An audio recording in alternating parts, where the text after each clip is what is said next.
Gestiona Radio. Somos como tú.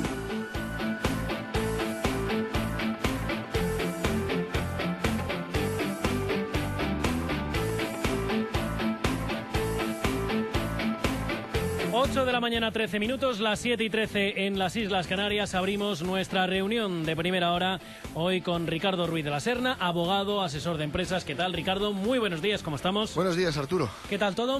Bueno, todo razonablemente en orden. ¿Razonablemente en orden? No me lo puedo creer. Hombre, pregúntale a Montoro y nos hacemos una comparación. Bueno, luego hablamos de Montoro si quiere. Hoy es jueves, ¿no? Jueves 23, si no me equivoco. Sí. Le veo a usted lozano, le veo con buena cara. Sí, porque ¿No mañana... ha hecho un viernes de los suyos últimamente? No, porque es jueves.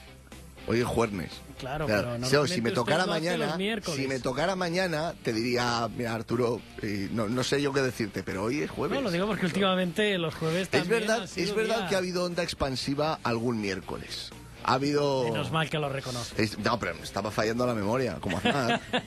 Como Aznar, que recordó que era procesado Berlusconi, pero no recordó que le había invitado a la boda. Son detalles nimios sin importancia. Que es usted muy mal pensado. Cosas de la política. Es lo que tiene. Alfonso Tezanos, presidente de FEDECAM, ¿qué tal? Muy buenos días, ¿cómo estamos? Pues muy bien. Aclarar una cosa, a mí no me invitó nadie a ninguna boda, ¿eh? ¿No le invitaron? No, yo no fui invitado. Entonces no le investigamos. No. Pero bueno, yo estoy muy contento. ¿Por qué? Porque cuando venía hacia aquí a las 7:30 de la mañana nos ha puesto a Bon Jovi. Y entonces, claro, pues a las 7:30 de la mañana arrear caña de esa manera, bueno, pues te cambian las cosas. Es decir, cambia más rápido, he venido incluso hasta un poquito más fuerte. Te cambia la vida, me entraban ganas hasta tirar del freno a mano ahí y la puerta Alcalá. Muy bien, la verdad es que vengo... Ha derrapado por la puerta de Alcalá, ya le veo. No he entrado ya en ese debate de impuestos sí, impuestos no, andar sí, andar no, ya entro, porque esto es una quimera muy complicada. Pero bueno, Bon Jovi me ha alegrado el día y Gestiona Radio también. Pues nada, me alegro que le hayamos alegrado el día. Javier Rovira, muy buenos días, ¿cómo estamos? Propietario de Naranjao Consumer, ¿y qué tal? Muy bien, don Arturo, ¿qué tal? ¿Cómo lo llevamos? Lo llevamos estupendamente bien, muy contentos con Montoro ayer. Muy contento con Montoro ayer, ¿verdad? Le veía yo a usted que estaba muy contento con Montoro. Bueno, pues como les veo con ganas de hablar de Montoro, no vamos a hablar de Montoro, de momento. Ya hemos dicho todo lo que tenemos que decir. En cambio, sí que le veo preocupado lo estábamos comentando ahora, con los datos que nos han llegado desde China, ese 49,6 del PMI manufacturero que hemos conocido, que marca... Bueno, pues recesión, contracción para la economía china, llevaba 7 meses consecutivos de expansión. Es cierto que se veía viendo una cierta ralentización económica, pero nadie esperaba que marcara ese dato en el día de hoy, ese 49,6. De hecho, estamos viendo los mercados en el cierre, pues vemos... El Nikkei ha caído casi un 5 o 6%, 14.740 enteros, lo que supone la mayor caída desde el año 2011, cuando Fukushima, en marzo de 2011. El Hang-Seng cayendo un 2,27%, 22.732 enteros. Si eso le unimos el que ayer las actas de la Reserva Federal dejaban entrever que poquito a poco van a empezar a retirar estímulos, los inversores han empezado a huir, pero rápido. Sí, bueno, la situación evidentemente a nivel global no está todavía estable, eso por no hablar ya de Europa, que siempre hablamos de Europa, ¿no? Pero que nos olvidemos que hay otras partes en el mundo, ¿no? Yo creo que el tema de China hay que verlo los siguientes meses. Es verdad que la propia contracción de la demanda por parte de países como la Unión Europea, lógicamente está teniendo su impacto en el mercado chino, y veremos lo que pasa en mayo y en junio. Indudablemente no es el mejor momento para que China sufra una contracción. Pero en fin, veremos a ver qué es lo que ocurre. Veremos lo que ocurre, veremos cómo va evolucionando, pero el caso es que esto no tiene muchos visos de ir a mejorar, ¿eh, Ricardo? Hombre, a ver, yo creo que en China hay que tener en cuenta siempre dos variables. Primero, China tiene su propio modelo, que tiene una característica que no se da en otros países, que es la variable política. Es decir, el gobierno chino puede cambiar las reglas de juego en cuanto quiera. Y de hecho ha habido precedentes. Por ejemplo, cuando se estaba enfriando el mercado inmobiliario en China, se adoptaron medidas de la noche a la mañana de tipo ejecutivo, gubernamentales, para evitar ese enfriamiento, ¿no? Es decir, esto por una parte, está la cuestión política, y es verdad que el gobierno chino, insisto, puede adoptar medidas. Luego es verdad que China tiene que hacerle frente ahora a una serie de desafíos que durante más de una década se vinieron posponiendo. Está la variable ambiental, que es muy importante. Están los traslados de población, que está influyendo de forma determinante en la producción china. Porque claro, hay núcleos en los cuales ya no puede ir más gente. por ejemplo, hay núcleos fabriles en el interior de China. Yo no sé si entre nuestros oyentes habrán tenido ocasión de conocer China. China es un país fascinante. Yo me puedo pasar hablando de China horas y se me pasa el tiempo y no lo voy a hacer aquí tranquilos. Pero las políticas de población están condicionando el desarrollo de los nuevos núcleos fabriles. La ciudad más grande del mundo está en el interior de China, la mayor parte de la gente la conoce. Es una ciudad que se llama Chongqing. Y es inmensa. De tal manera que antes de nuevas formas de desarrollo fabril, tienen que lograr controlar los traslados de población. Los planes del gobierno chino prevén un traslado de más de 300 millones de personas del interior del país a la costa en una década. De tal manera que cualquier medida económica está muy condicionada ahora mismo por variables ambientales, por variables demográficas. Ahí es donde el gobierno chino tiene desafíos que no se resuelven solo con medidas políticas. Porque claro, en un país de 1.300 millones de habitantes no puedes forzar a la gente a que se traslade en tales cantidades. Es muy difícil coger 300 millones de personas. A partir de dentro de 3 años se van a trasladar a vivir a otro lado. Entonces sí que es cierto que en China tienen problemas de producción, problemas fabriles, la idea de la fábrica china, que ponen en cuestión el modelo de aquí a una década. Eso es verdad. Yo estoy seguro de que China va a volver a crecer desde el punto de vista de las manufacturas, etcétera. Pero la vieja idea de que China era solo una fábrica donde cualquiera llegaba y por unos céntimos producía, está en crisis. Se está empezando a hablar de derechos sociales, se está empezando a hablar de impacto ambiental, se está empezando a hablar de las condiciones de nutrición de la población. Hay mucha gente que comía carne una vez a la semana y ahora quiere comerla 3 veces a la semana. Evidentemente, todo eso se está notando y de hecho lo hemos comentado aquí, lo comentábamos creo que esta semana, estábamos viendo también el cómo muchas de las empresas españolas que hasta ahora estaban en China y que estaban produciendo, se están empezando a venir, Alfonso, están empezando otra vez a relocalizarse aquí en España porque dicen que empezamos a ser más competitivos y que les empieza a salir más rentable. Bueno, sí, eso es una realidad, ¿no? Pero no sé si esa realidad es porque China tiene sus propios planes o porque realmente España se ha convertido en el trampolín y la lanzadera perfecta para las empresas chinas para desembarcar en Latinoamérica, algo que están haciendo y lo están haciendo muy bien, ¿no? Pero de todos modos, y siguiendo un poco lo que decía Ramón, ¿no? Es verdad, ¿no? Ramón, ¿no? No, Ricardo. Tengo un problema con Ramón y Ricardo. Por cierto, hoy me falta Ramón aquí, ¿no? que efectivamente que China es un país fascinante, yo voy mucho a China y me lo paso bomba, pero hay que reconocer que China hace lo que le da la gana. ¿No? Entonces, China hace lo que le da la gana, pues es un país que aplica sus reglas de juego como le viene en gana, como mejor le parece, y solo tienes que ir a China para ver que ellos no tienen problemas ni de fabricación, ni de industrias, ni de polución, ni de contaminación, ni de instalación, ni de absolutamente nada. Es decir, es impensable ver una fábrica china en Europa, o sea, es absolutamente impensable. Es absolutamente impensable las condiciones laborales que tiene una fábrica china en Europa. Es absolutamente impensable los accesos y la situación personal de las familias que tienen en China en Europa. Por lo tanto, cuando yo siempre he dicho que China hace años nos ha cogido a todos con el pie cambiado, es porque resulta que los países occidentales vivíamos en nuestra economía del bienestar, con nuestros magníficos convenios colectivos, con nuestras reducciones de contaminación, con todos esos procesos en la industria que nos exigíamos a nosotros mismos.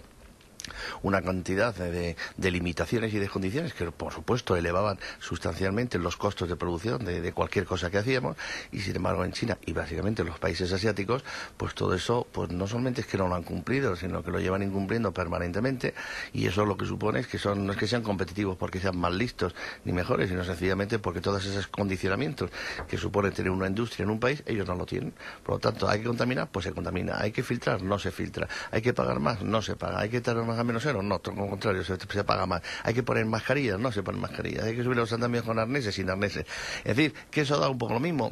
Y es feo, parece que suena hasta mal decirlo, ¿no? Pero cuando un empleado de la construcción en China fallece, bueno, pues hay 200.000 empleados más que están dispuestos a trabajar. Y es más, en muchas ocasiones en China, y tú lo conoces perfectamente, hay procesos en la industria y especialmente en las obras públicas donde no se emplea más equipamientos, sencillamente porque se tiene que mantener la mano de obra. Es decir, tú te encuentras ahora mismo vas a China y ves que están construyendo autopistas o carreteras y algo que para nosotros es impensable, que es ver a 200 tíos con pico y pala en la carretera, que está además acompañado con unas máquinas impresionantes, ¿no? Podría China perfectamente hacer todo eso con máquinas, pero si lo hace con máquinas le sobraría muchísima mano de obra, y si le sobra mucha mano de obra, pues tienen un problema. Dicho esto, no es que nos hayan pillado con el pie cambiado, cambiado, sino que ellos hacen lo que quieren, como les da la gana, y como su gobierno no tiene que dar explicaciones a nadie, pues no es que incumplan todo lo que ellos deberían pactar en el mundo, sino sencillamente ellos fabrican a su ritmo y como estiman oportuno. Sí, hacen lo que quieren, pero también porque a los países occidentales les ha Les interesado, interesa, ¿no? claro, en su momento, que hicieran lo que quisieran para poder abaratar. Pues hemos caído costes. en una trampa, ¿no? En ese sentido. Yo creo que Con las hemos grandes empresas, vaya, no... No, yo creo que las grandes empresas y los grandes gobiernos en trampas no caen, o sea, saben lo que están haciendo y entonces dicen, bueno, vamos a aprovechar esta situación. Lo que sí es verdad que todo lo que habéis escrito en China es cierto, pero sí es cierto también que, digamos que para poder crecer también hace falta un conjunto de personas que son ahora, digamos, los mejores directivos chinos, ¿no? Que son los que están empezando a decir, oye, esto no puede seguir así. Es decir, el grado de reivindicación al nivel que se puede en China, ¿no? El grado de reivindicación sobre lo que aquí llamamos el estado de bienestar, que allí evidentemente no está al mismo nivel, etcétera, está incrementando. Y de hecho el gobierno chino, que no recuerdo, es el único país del mundo que tiene un plan estratégico a 20, 50 y 100 años. O sea, esto lo tienen clarísimo, ¿no? Pero tienen que dar respuesta a ello, porque sí, tú puedes tener muchas economías, como ella efectivamente 300 millones de tíos que te digan hasta aquí hemos llegado, te paralizan todo el país. Entonces, se están produciendo una serie de cambios al estilo chino, en la velocidad china, que sí parece indicar que puede haber esto, o que van a tener que tomar un conjunto de decisiones. ¿Vamos a ir con este tipo de fábricas que son competitivas de esa manera, etcétera? Pues sí, pero que seguramente estamos viendo ya que hay un conjunto de competidores que cada vez son más occidentales, yo creo que también, y vamos a ver qué es lo que pasa, pero evidentemente China va a tener que afrontar, como bien decía Ricardo, una serie de problemas estructurales, como ya se ha escenificado en el último congreso del Partido Popular Chino. Pues es que me hacía señas Arturo de si seguimos con China. Insisto, tú... No, si ya sé que tú puedes hablar de todo lo que quieras. Tomen ustedes papel y lápiz que les voy a empezar a dar recetas. No, decía que... a propósito de la cuestión de la producción, de todas maneras, en China se está dando una situación, digamos, singular. Históricamente, la población china era una población, en su mayoría, de campesinos, que vivían en provincias del interior del país, en provincias con gravísimos problemas de agua, como era por ejemplo el caso de la provincia de Gansu, donde la vida era durísima y en 3 generaciones el Estado ha cambiado eso. Yo recuerdo un amigo con una amplísima experiencia en China que en una ocasión decía, no hay que olvidar jamás que el Estado, que en China la economía da para comer a 1.300 millones de personas todos los días, y 3 veces. Claro, el cambio social ha sido tan profundo en 3 generaciones atrás, había partes de China donde el hambre era endémica, donde la gente no tenía para comer. Claro, el cambio ha sido tan grande que algunos de los desafíos que Europa ha tenido que acometer, digamos, porque los estándares mínimos estaban cubiertos, China los tiene que acometer ahora. Entonces, por ejemplo, el tema del liderazgo chino.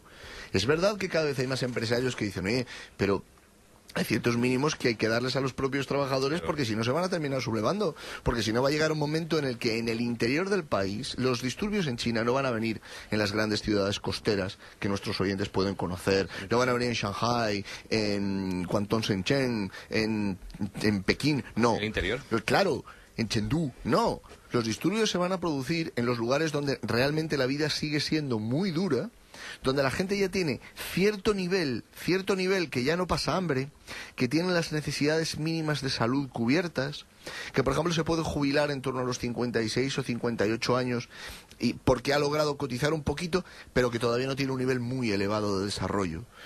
Hay un factor que en China está influyendo mucho y a veces se minusvalora, que es la penetración de la tecnología. Es decir, el cambio que se está produciendo en la juventud china, que tiene redes sociales, que tiene teléfonos móviles, que tiene conexiones, dinamizador, que tiene conexiones, claro, y no me refiero a la política y la entrada de ideas, no, me refiero a la forma de vertebrar las relaciones, al tipo de relaciones. Fíjate, perdona Ricardo, que en la parte de talento y de liderazgo para poder seguir creciendo, no nos olvidemos que en todo el sudeste asiático, digamos que los chinos que saben hablar idiomas están todos en todos los países del sudeste asiático, a montado sus La diáspora negocios. china, Claro, entonces, ¿qué pasa? Se está descapitalizando parte del talento, que son gente que se puede comunicar con el mundo en inglés. Entonces, claro, eso es un tema de cómo administro ese crecimiento en ese modelo de empresas chinas fuertemente controladas bajo el peso del gobierno, pero que tienen que competir fuera. O sea, China tiene que afrontar sus problemas. Claro, que son problemas de 1.300 millones de personas. Claro, tienes problemas logísticos. Pero ojo, que están muchos de los chinos que se han formado por multinacionales, están ahora mismo, pues eso, en Vietnam, están en Filipinas, están en muchos países. En África. Siendo empresarios y emprendiendo allí. Y les gusta la democracia, sea mejor o peor, pero me gusta la democracia, mucha más libertad que la que tienen en China, etcétera. Eso es un problema que tiene el Va a llevar chino. tiempo. Tenéis toda la razón del mundo y todos lo sabemos. Va a llevar tiempo. Mucho tiempo. Es decir, yo siempre digo lo siguiente: ¿por qué los sindicatos españoles no se van a China? Porque allí tienen mucho trabajo, ¿no? Pero de todos modos, aunque todo eso, ¿por qué todo eso, que efectivamente lo reconocemos y es cierto y es una verdad, y es cierto que esa economía del bienestar a ellos también les empieza a tocar y cada vez empiezan a demandar cosas que antes ni se les ocurría? Digo, antes estamos hablando de hace 10 años escasamente. Eso va a traer consigo que efectivamente esas reivindicaciones, esas reclamaciones sociales en todos los órdenes, en sanidad, en temas laborales, etcétera, que ya está ocurriendo, los mayores conocimientos de los chavales, y eso lo hemos visto, del 2005 a ahora, China ha cambiado sustancialmente. Tú ahora vas por la calle en cualquier sitio y cualquier chaval joven ya te es capaz de hablar en inglés, o por lo menos contestarte en inglés. Hasta el 2005, 2000, vamos, eso no existía. Por lo tanto, eso va a cambiar, pero el problema es que va a llevar tiempo cambiar eso, van a llevar por lo menos entre 6 y 8 generaciones. Eso que son 20 y tantos años, no lo sé, pero 20 y tantos años China es capaz de triturar a todo el mundo. La prueba la tenemos. Cuando China gana dinero, y cuando resulta que afloja en los porcentajes, resulta que se caen todas las bolsas del mundo. Es decir, ellos siempre parece que ganan. Después del cierre ahora mismo ya, Nikkei cayendo un 7,32%, un 7. Hansen un 2,29%. Madre mía, Tokio, un 7,30%. Está ocurriendo una cosa. China está recuperando el papel que siempre tuvo. Tú decías antes, es el único país que tiene una estrategia a 100 años. Porque para China la normalidad, en la forma de ver el orden del mundo, el orden de los negocios, la actividad económica global, la normalidad en términos chinos han sido los últimos 120 años de postración de China, de colonialismo, etcétera. Es decir, el planteamiento de los chinos, la forma de ver el tiempo, la forma de percibirlo, es distinta en dos sentidos. Por una parte, el sentido de la urgencia. Es decir, tú tienes ciudades chinas que se han creado en una década. Sí. En una década. Se han creado y en una década son metrópolis. Ahora bien, además de eso, tienes la perspectiva a largo plazo de decir, claro, es que en términos históricos, 100 años en la historia de China no es nada. Es un parpadeo. Hay que recordar que es la civilización ininterrumpida más antigua del planeta. Los chinos hoy pueden entender los ideogramas escritos hace más de 3.000 años. Y los pueden entender. Se continúa estudiando en las escuelas de negocios chinas los clásicos de la literatura china que son de antes de Cristo. Entonces, claro, con ese contexto, 100 años para un gobierno chino o para una empresa china tienen sentido. Para nosotros que estamos pensando en cómo nos vamos a financiar de aquí a 3 años, un montón. Hombre, digo yo, que he tirado la moneda al aire, he visto la bola. Si nos vamos de vacaciones o no, coño. He mirado la bola y me han dicho que el Banco Central Europeo nos va a apoyar. En términos chinos, eso es irrisorio, porque ellos están pensando en 100 años. 8 de la mañana, 31 minutos, 7:31 en Canarias. Si me permiten, una pausa, 2 minutitos y seguimos. Gestiona Radio. Vocación de informar.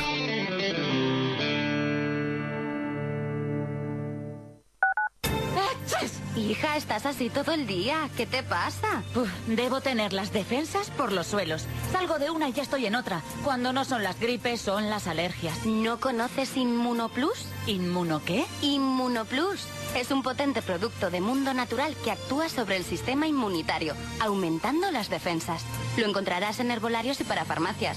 Ya verás cómo con Inmunoplus, tus defensas por las nubes. Restaurante Bríos, cocina mediterránea con carnes rojas a la parrilla de carbón y una amplia barra con tapas y raciones. Tostas, empanadas, cazuelas y sartenes se elaboran con productos de alta calidad desde 1972.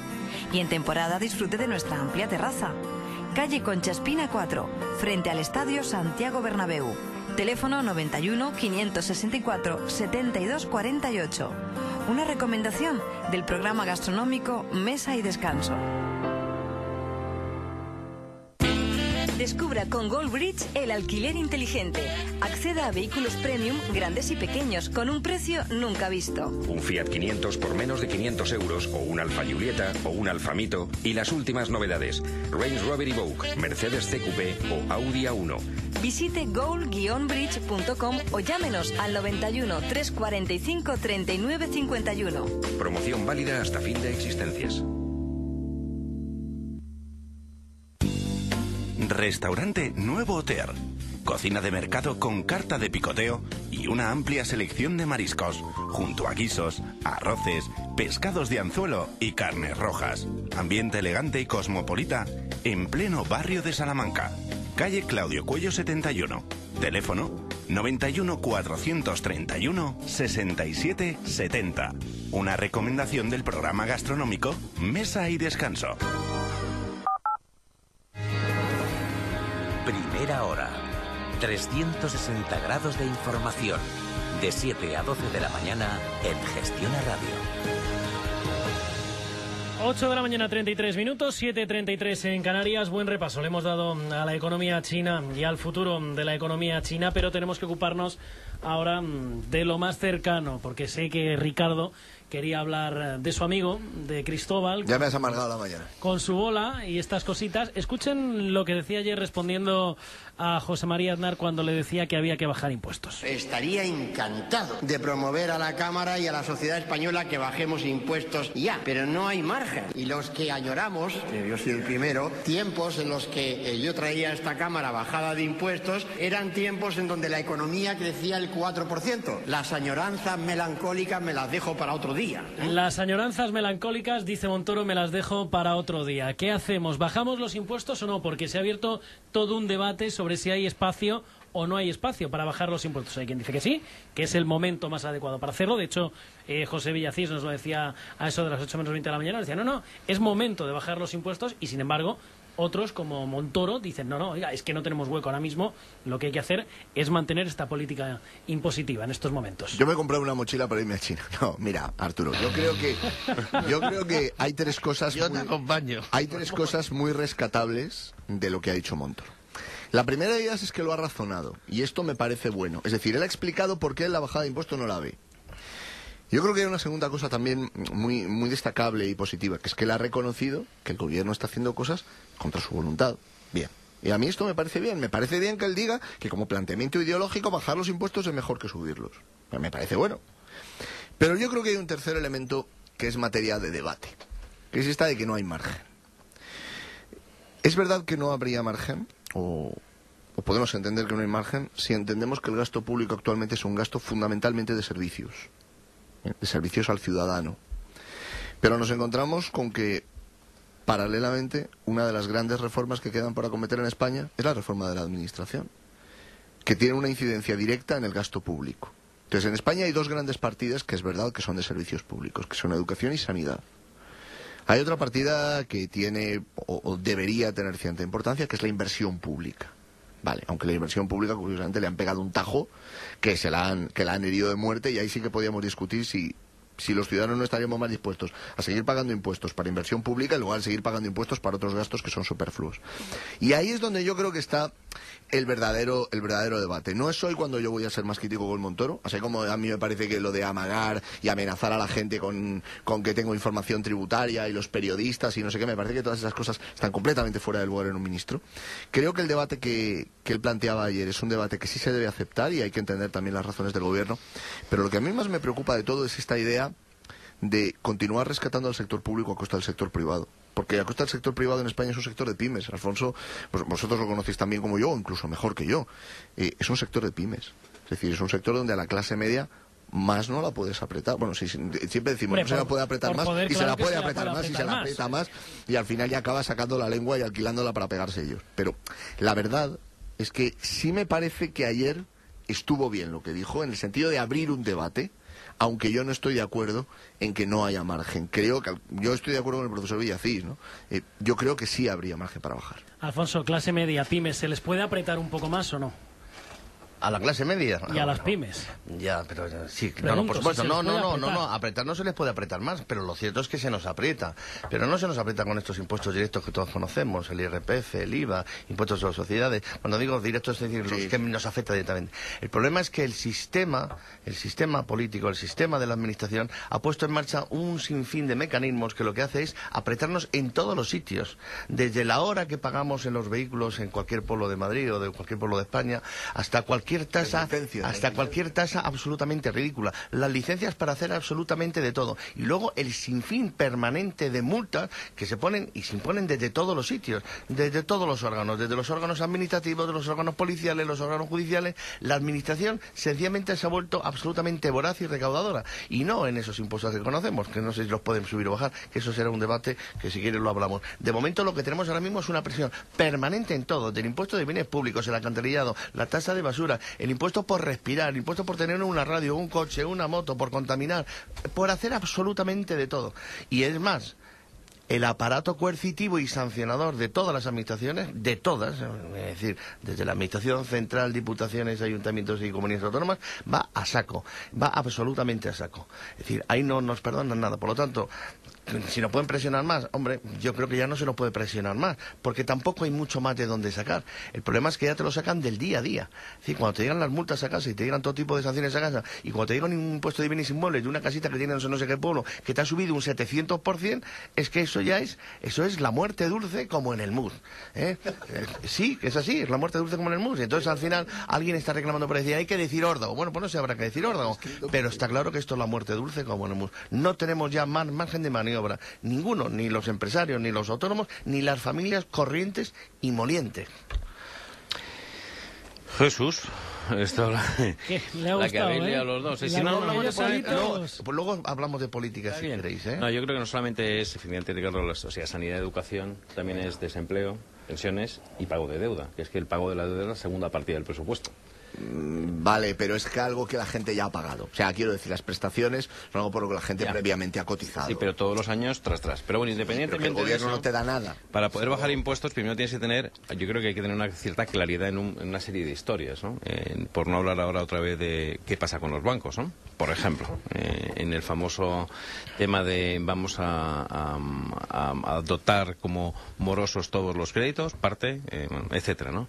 Sino fundamentalmente tener unas perspectivas de crecimiento y de generación de empleo que lógicamente a través de ingresos fiscales, llámese IVA, IRPF, etcétera, pueden hacer que tú vayas bajando impuestos. Este gobierno es un gobierno conservador, pero no lo digo porque el PP sea conservador, sino porque Rajoy es un tío conservador.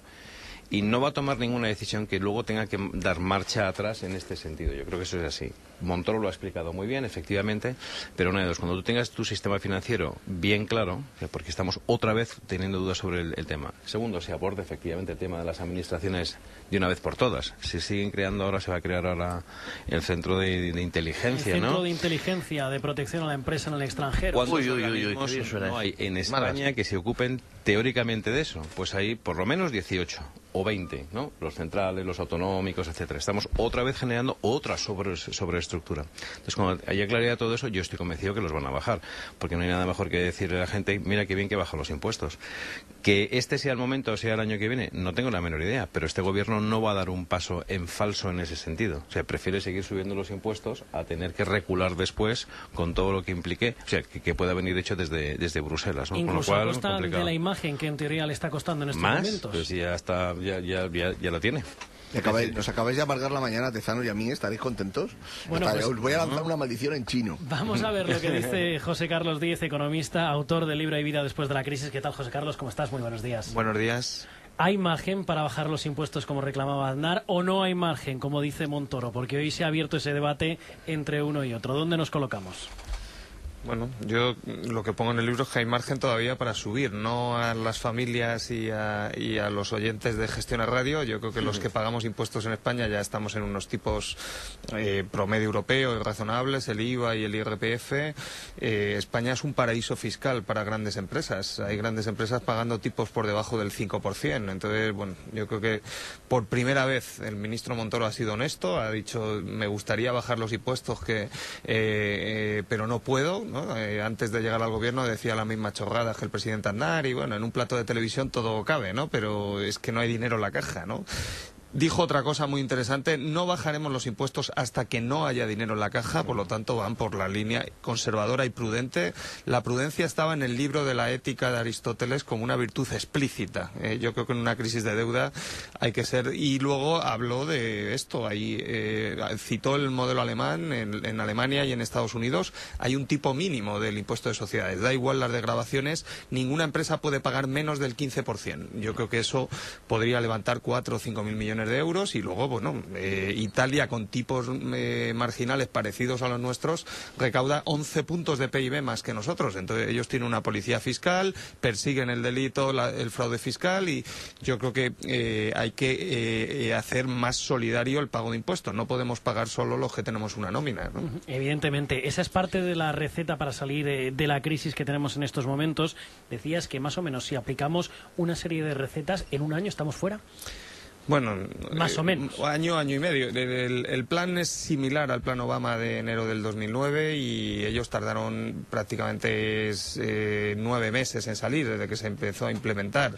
El tema es que aún así la economía sigue débil. En Estados Unidos la economía sigue con apoyo monetario, el ajuste fiscal está siendo muy gradual y al final lo que los economistas sabemos, que tampoco sabemos mucho, pero bueno, algo hemos estudiado, las economías tienen más o menos una senda de equilibrio, de crecimiento a largo plazo.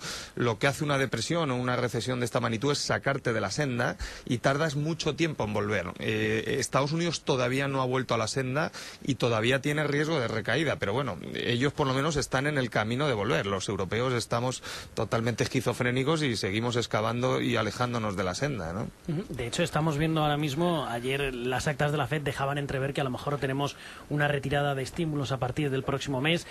Todavía no queda muy claro. Bernanke decía por la tarde, no, todo lo contrario, esto se va a mantener hasta que los datos empiecen a mejorar, hasta que el paro empiece a mejorar. Sin embargo, eso, unido a los datos que nos han llegado esta mañana de China, el Nikkei un 7,32, Hang Seng un 2,46, al final, ¿qué pasará en Estados Unidos? ¿Habrá retirada de estímulos o no la tendremos?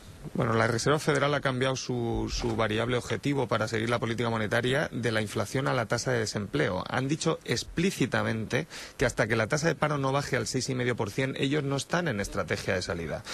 Esto de los mercados, yo llevo toda mi vida, he trabajado en los mercados, bueno, hay siempre listos en Nueva York que quieren ganar dinero vendiendo en corto, pero es que el presidente de la FED es bastante explícito. Hay pocas veces que a un banquero central se le entienda tan claramente. No van a retirar los estímulos.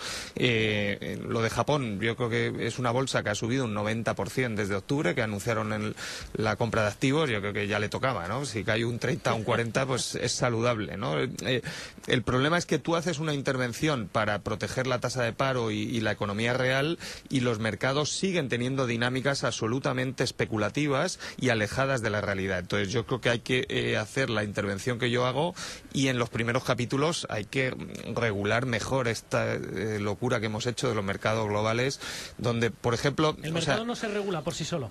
Hombre, yo creo que después de esta crisis el que diga eso, ¿no?, tendrá que pasar por tratamiento, ¿no? Vamos, esto es un despropósito, pero yo cuento en mi libro un capítulo entero del sistema bancario en la sombra. Entonces, claro, todos éramos conscientes que había excesos, pero cuando vimos los vehículos aparcados en paraísos fiscales, claro, es que aquello era un despropósito. Había más dinero en la sombra que en la luz.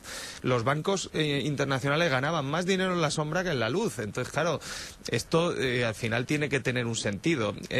Solo por poner un ejemplo, en Europa somos capaces de saber desde que se produce un pepino hasta dónde llega y quién lo consume. No sabemos quién compra la deuda pública. O sea, nos dan un total que dicen, es un inversor internacional. Bueno, puede ser un traficante de drogas. Hombre, un poquito de trazabilidad, ¿no?, de saber todo esto que están metiendo transparencia y esto de los paraísos fiscales. A mí me da igual que tengan el dinero en paraísos fiscales o no. ¿Quién compra nuestros activos? ¿Por qué? ¿Y cuánto tiempo puede tardar en irse? Todo ese tipo de información yo creo que los gobiernos lo tienen que tener. Es simplemente seguridad estratégica. No sé si habrá que crear un consejo de espías o no, pero es evidente que esa información se tiene que tener, ¿no? Nos dices, hay que aplicar un plan similar al de Estados Unidos. Estamos viendo la Reserva Federal inyectando dinero, estamos viendo también el Banco de Japón inyectando dinero. El Banco Central de momento ni está ni se le espera. No sabemos muy bien qué es lo que hará. ¿Qué camino nos queda entonces en Europa? Bueno, yo creo que yo planteo un plan y un camino para resolver la crisis, si no, pues el euro no aguantará. Hay países que ya están en niveles de desempleo, el nuestro, Grecia, Portugal, insostenibles. Las sociedades están en un nivel de sufrimiento muy duro. Es verdad que viendo Grecia, pues la verdad la capacidad de sufrimiento siempre es mayor de lo que uno podría esperar. En ese país han salido el 35% de los depósitos del sistema bancario y todavía aguanta de pie, ¿no? Entonces, todavía esto con un banco central inyectando liquidez puede aguantar. El tema es que algún día, ¿no?, la sociedad le dirá a sus políticos, oye, sácame de aquí, y cuando sales, pues bueno, esperemos que haya un poco de vida inteligente y se haga de manera ordenada, porque una salida de Grecia del euro a la Argentina en 2001 sin apoyo financiero del FMI, o sea que haciendo una salida ordenada, pues el país puede llevar un año y medio, 2 de sufrimiento adicional, pero luego tiene una esperanza de que hay vida después de la crisis. Las tasas de paro vuelven a bajar. Vamos a ver cómo se coordina todo. Yo creo que lo más deseable para todos, para los acreedores y para los deudores, es que el proyecto europeo siga adelante y que haya un plan para avanzar en la unión fiscal, en la unión bancaria. Si eso no pasa, yo soy un economista y tengo que decir que la dinámica del euro es de insostenibilidad y de ruptura. ¿Cuánto va a tardar? No lo sabemos, ¿no? Pero es evidente que esto no es sostenible. Grecia sería la primera. ¿España iría también en ese furgón de salida?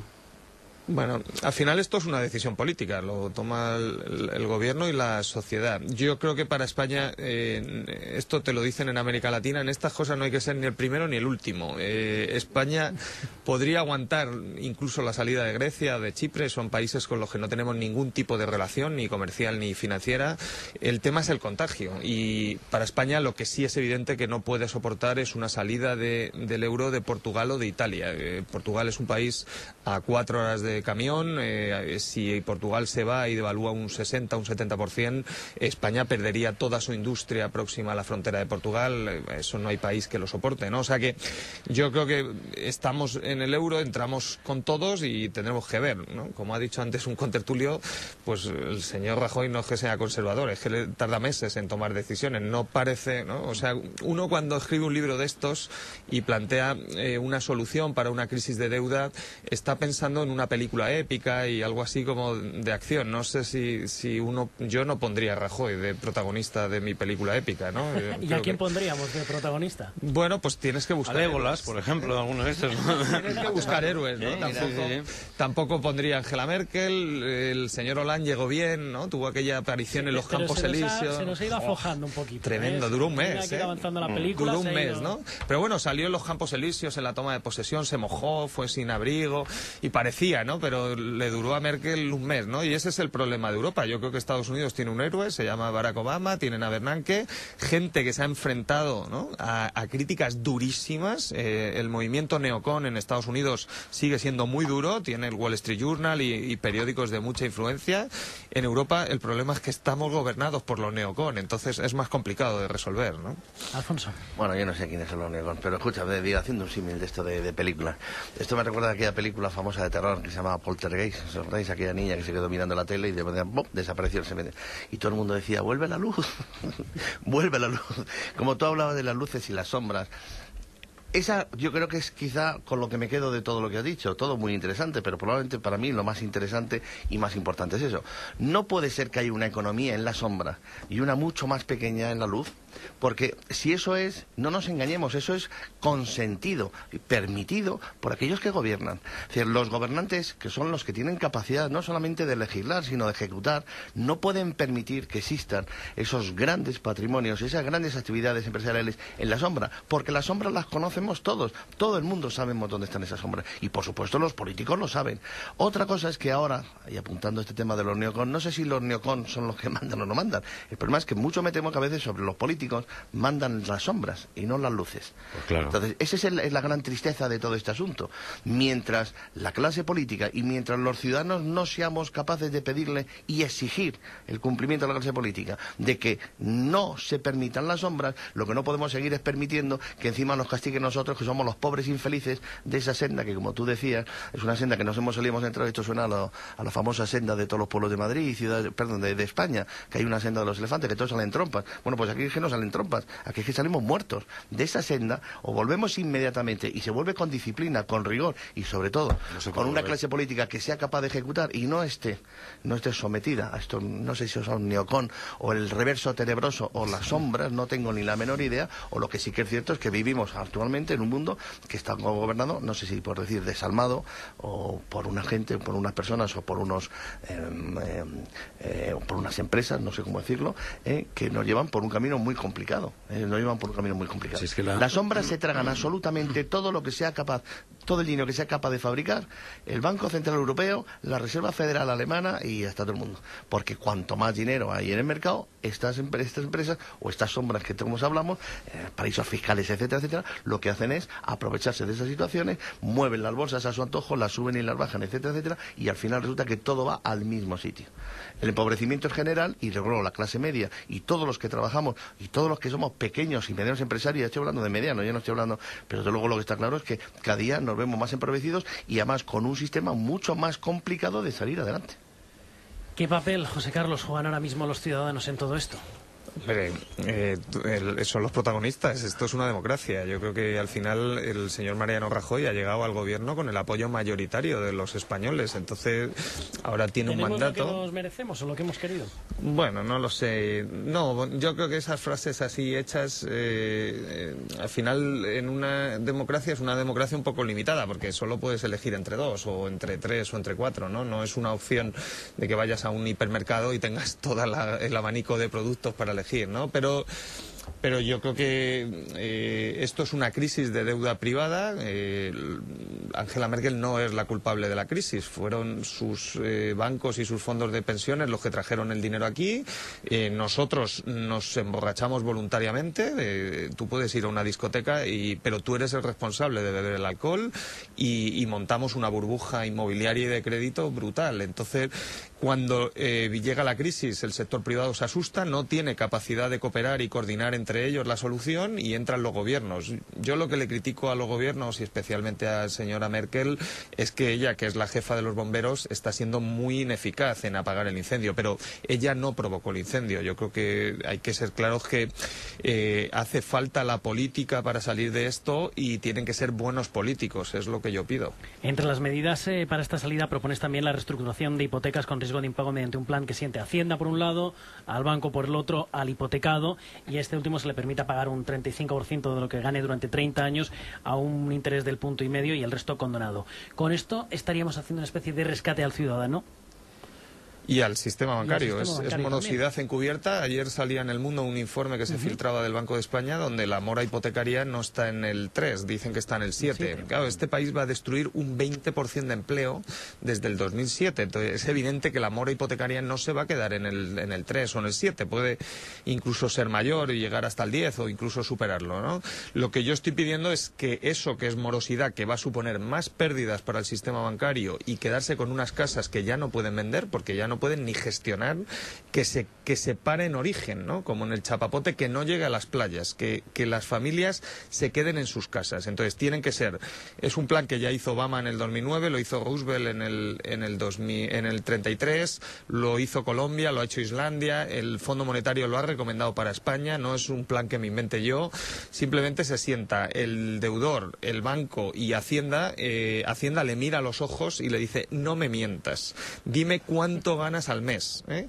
Tiene que tener causas objetivas, ha debido perder el empleo, le ha bajado el salario y algo de renta para pagar, porque si no ya es otro tipo de tipología y lo que se hace es adecuar el pago de la cuota de la hipoteca a su capacidad de pago. ¿Qué consigues? Pues que la persona se queda en su casa, cuida la casa, paga a la comunidad, que hay bancos que ya no la pagan, paga el IBI, ¿no? Y sigue, no se le rompe la ventana, no tiene ocupas y evitas que la morosidad entre en el sistema bancario. Propongo medidas de apoyo al sistema bancario, pero no para meterles capital, sino para ir directamente a la deuda o de empresas o de familias. Las empresas, yo creo que España se tiene que desendeudar, estamos en un proceso de desapalancamiento, eso no es evitable, pero hay un segmento extremadamente dependiente del sistema bancario que se llaman pymes, que son las únicas que crean empleo.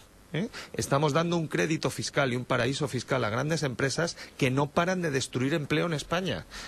Hombre, vamos a hacer todo el diseño de la política económica para proteger a las que crean empleo, porque estas son las únicas que nos van a sacar de la crisis. Entonces, vamos a desapalancar todos menos esa. Yo no creo que vaya a haber un ciclo de crédito, pero por lo menos parar la restricción de crédito en pequeñas empresas y sobre una base estable de crédito y de financiación de circulante, que esas empresas empiecen a generar margen, empiecen a generar proyectos de inversión y autofinanciación, ¿no?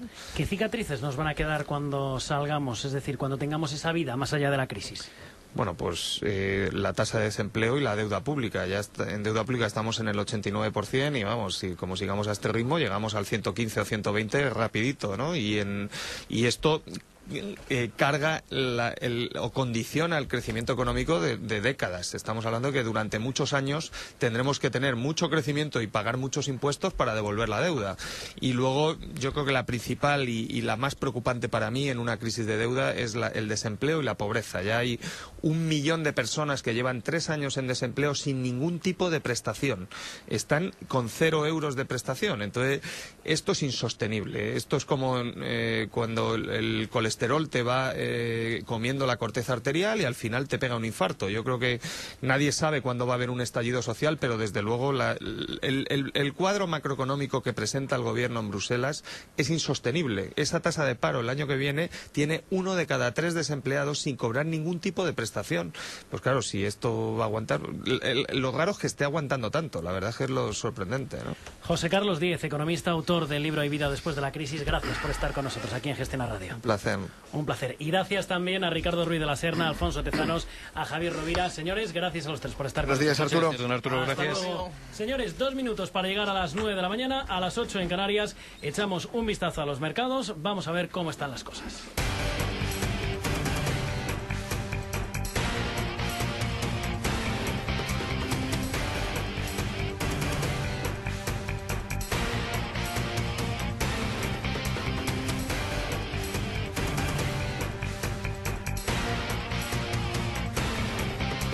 Vamos a llegar a las 9 de la mañana, a las 8 en Canarias. José Luis García, analista de DeepBroker. ¿Qué tal? Muy buenos días, José Luis. Hola, muy buenos días. Bueno, ¿cómo vienen los futuros europeos? ¿Con caídas de cuánto? Bueno, pues tenemos caídas ya para el DAX de aproximadamente el 2%, el 1,90 concretamente. El Eurostock va cayendo un 1,87. Nuestro IBEX estaría por el entorno a la apertura de caer un 1,20. Y todo esto, bueno, pues por el cierre ayer del Nikkei, que se desplomó un 7,3%. Era la mayor caída desde el mes de marzo del 2011. ¿Y por qué se ha producido? Pues por un mal dato en China y por las palabras de Bernanke que pretende dentro de poco retirar o empezar a retirar los estímulos a la economía estadounidense. Ese mal dato en China, además, que no era esperado. Sí que es verdad que veíamos ya signos de ralentización, pero no se esperaba que